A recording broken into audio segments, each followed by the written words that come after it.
music. Putin. If I was stranded on an island and could only bring 1,000 things, I'd bring this phonograph, a power source, and 997 records. And the bearded Canadian. It's not like I like eating Putin that much. I just like looking at it, sniffing it, feeling it. Do you know that number one sometimes feels Putin? There's so many different kinds. There's so much splendid music out there.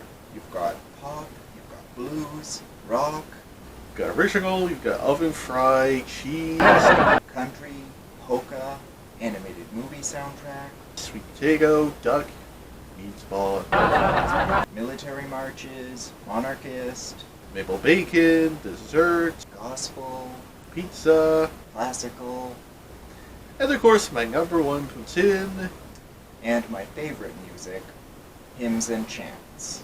cheese with gravy. You know, the bearded Canadian isn't really into music the way I am. You know, the blueberry doesn't share my level of Putin. Oh well, his loss.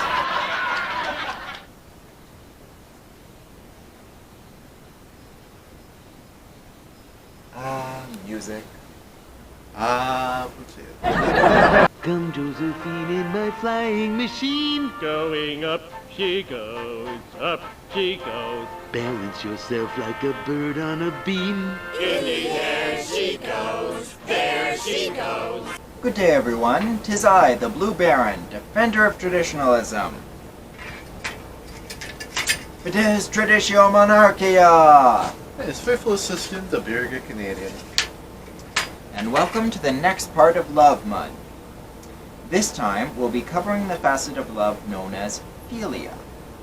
Philia is the type of intimate love in the Bible that most Christians practice toward each other.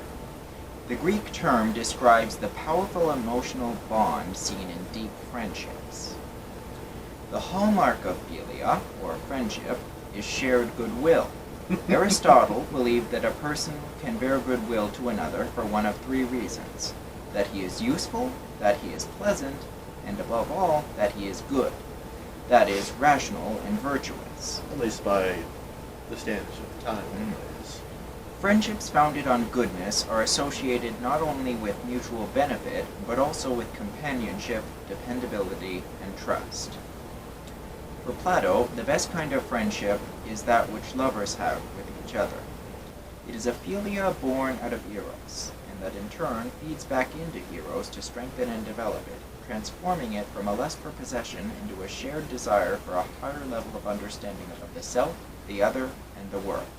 In short, philia transforms eros from a lust for possession into an impulse for philosophy. Real friends work together to live truer, fuller lives by relating to each other authentically and teaching each other about the limitations of their beliefs and the defects in their character, which are a far greater source of error than mere rational confusion. They are, in effect, each other's therapist, and in that much it helps to find a friend with some degree of openness, articulacy, and insight, both to change and to be changed. Philia is the most general type of love in Scripture, encompassing love for fellow humans, care, respect, and compassion for people in need. The concept of brotherly love that unites believers is unique to Christianity. Jesus said philia would be an identifier of his followers. By this shall all men know that you are my disciples, if you have love for another. So, brotherly love. Yes, brotherly love. And as may know, one of the first shows that comes to mind when one thinks of this is Drake and Josh. It was really hard to pick just one episode to review for this one, but then I remembered there was an episode that showed clips from all the other episodes, so naturally I chose that one. We open, as is usual for Drake and Josh, with the method we referenced in our own opening today. Then we find Drake playing golf in their bedroom, and quite expectedly, hitting golf balls into things. This leads to an argument, then a battle of one-upmanship, and soon a full-blown shouting match that is only stopped when their little sister Megan comes into the room. In her calm fury, she informs the audience that it is 11:45 p.m. and this is the third night in a row that Drake and Josh have kept her awake with their fighting. And she then gives them tickets to the Dr. Phil show, a clear homage to Dr. Phil. No opinion on that. Where she expects them to go after school tomorrow for an episode on the topic of bickering brothers. A very comical gag then happens, for which I encourage you to watch the full episode if you want to see it, before we then get to the theme music. Speaking of which, hit it, number one!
Once they get on the show, Dr. Phyllis asks them to explain their bickering, which we get in the form of flashbacks to previous episodes, which in the show is they may contain spoilers if you haven't seen the episodes, to which they're referencing. Drake then claims that Josh is a spaz, much like myself sometimes.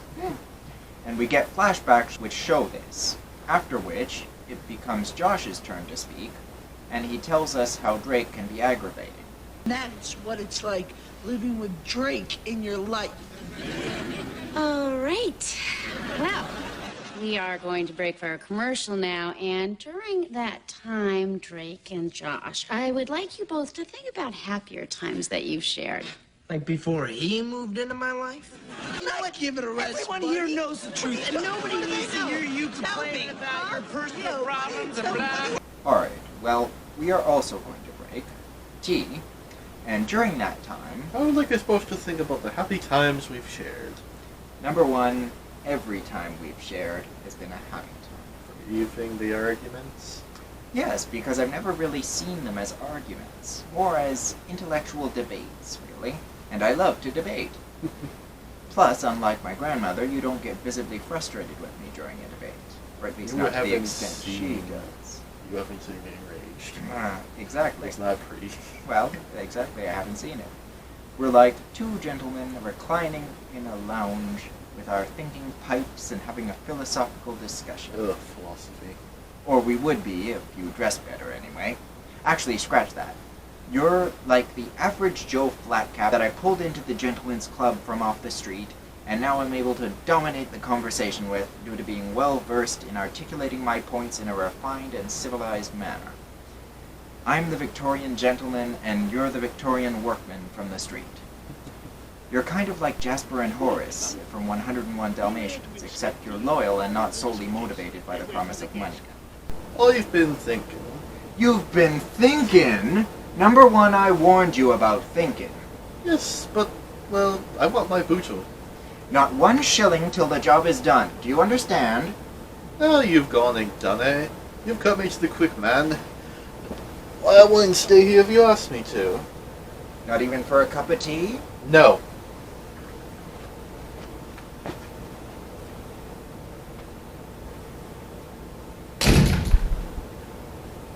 He'll be back.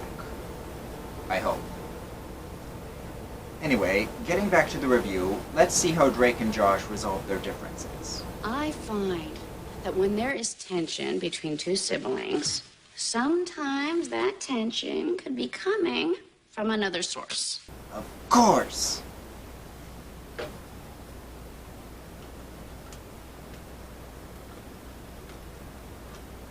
Meanwhile,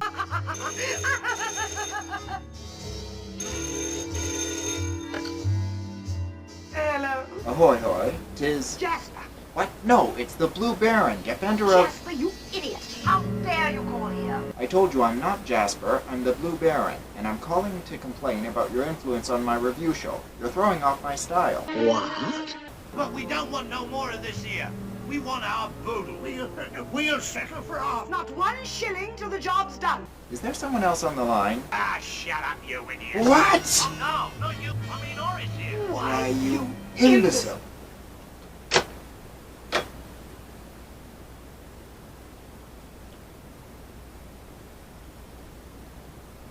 "12 seconds later." Now, who do you suppose?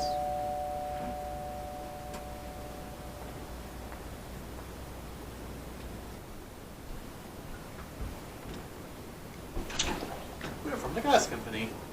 You cabbage head. You silly sap. Now let me in, it's cold out there. Alright. What I'm asking you is if there might be someone else in your household that causes you guys stress. Megan. We then naturally get some clips showing the constant source of stress that Megan is to them.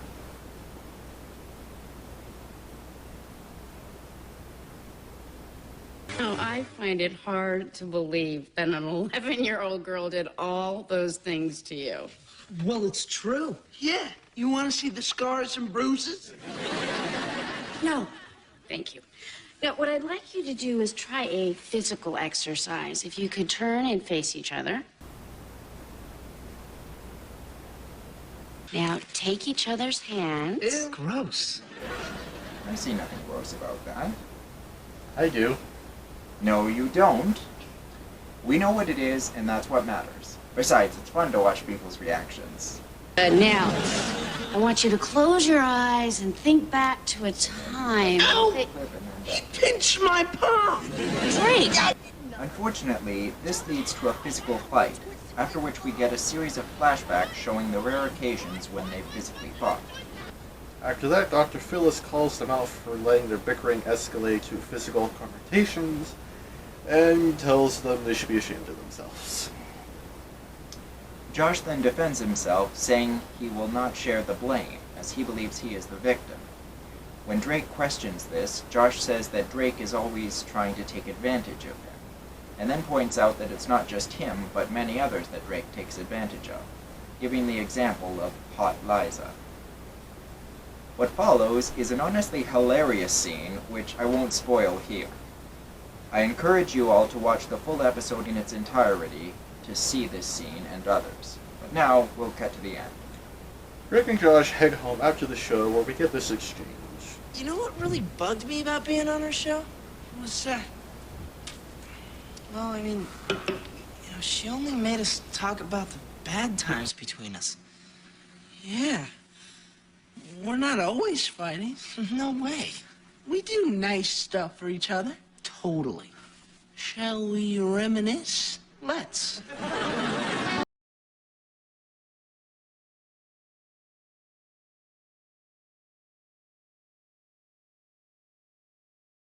I'll admit, it's a very touching set of scenes. We then end on them getting into another argument, showing quite well that old habits die hard, but also that they can still remain the best of brothers despite their bickering. Speaking of which, hug me, brother! Yes. This, my friends, is what we are. Brothers.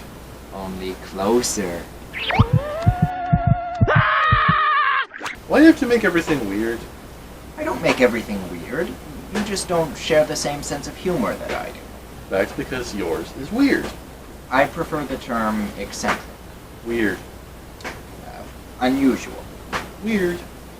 Uncommon. Weird. Queer. Weird. At any rate, Drake and Josh, I think, is the perfect show to represent the theme of brotherly love, the love most similar to philia.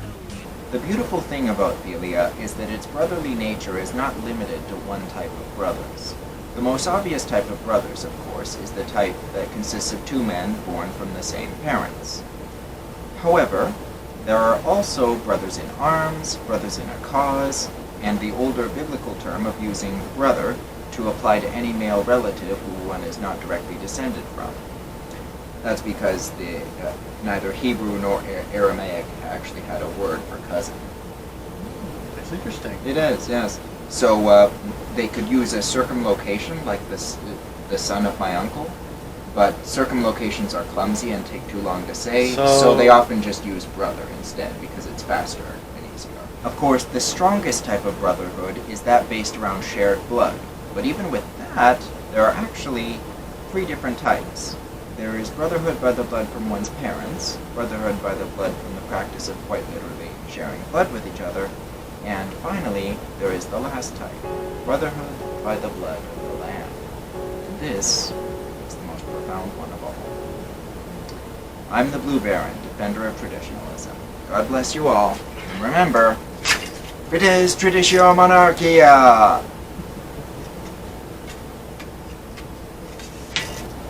You'd never think that it'd be so simple to click subscribe,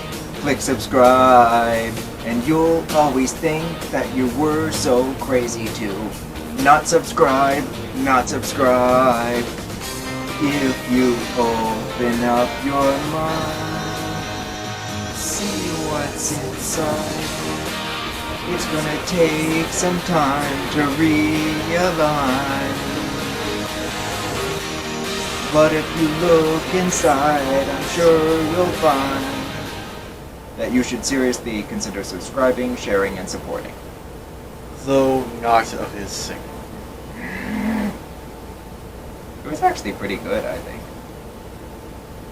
It just see, the thing is, it sounds a lot different without the musical accompaniment. Without music, it takes a really good singing voice to make it sound good. Yeah, that makes sense.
When the earth was young, and the air was sweet, and the mountains kissed the sky.